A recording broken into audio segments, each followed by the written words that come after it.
धूमधाम से इनका विवाह हुआ। जैसे ही बाबा का विवाह हुआ करदम ऋषि का, करदम ऋषि का ब्याह हुआ तो करदम ऋषि समाधि में चले गए।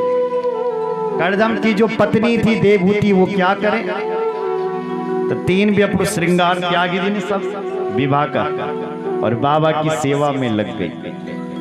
कई वर्षों तक समाधि लगी रही। कई वर्षों के बाद जब समाधि खुली, करदम ऋषि की सामने अपनी पत्नी को देखा तो प्रसन्न हो गए। बोल पड़े क्या, तुष्टोऽहम् अद्य तव मानविमान दाया शुश्रूषया परमया परया च भक्त्या यो देहि नामयमतीव सुविश्वदेहो नावेक्षिता समुचितः क्षपितुं मदर्थे। हे मनुपुत्री, तुष्टो हम हम तुम्हारी सेवा से बड़े प्रसन्न हैं, बड़े प्रसन्न हैं। अरे संसार में यदि सबसे प्यारो लगुदु बोलना तो क्या लगुदु, वो सबसे प्यारो संसार में। बोलो जय श्री राम। संसार में व्यक्ति को सबसे प्यारा कुछ चीज लगता है तो अपना शरीर लगता है। क्यों? अपने शरीर से सबको प्रेम होता है ना। तो हे देवी, संसार में सबसे प्रिय है तो वो अपना शरीर है, पर तुमने तो मेरे लिए अपने शरीर का भी ध्यान नहीं रखा, मेरी सेवा में लग गई। इसलिए हे देवी, तुम वरदान मांगो, वरदान मांगो। क्या तुम्हारी इच्छा है?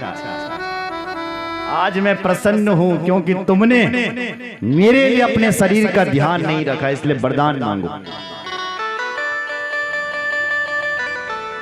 इधर देखो मेरी ओर। जय श्री राम।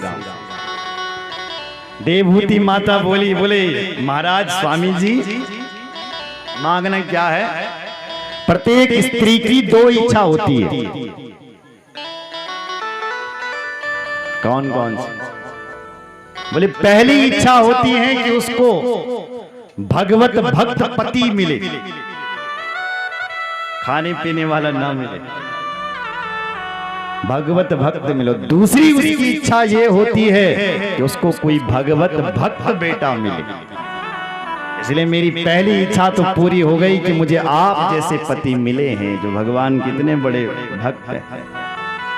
दूसरी इच्छा मेरी भी पूरी कर दो कि मुझे एक भगवत भक्त बेटा दे दो, बस, और मुझे कुछ नहीं चाहिए।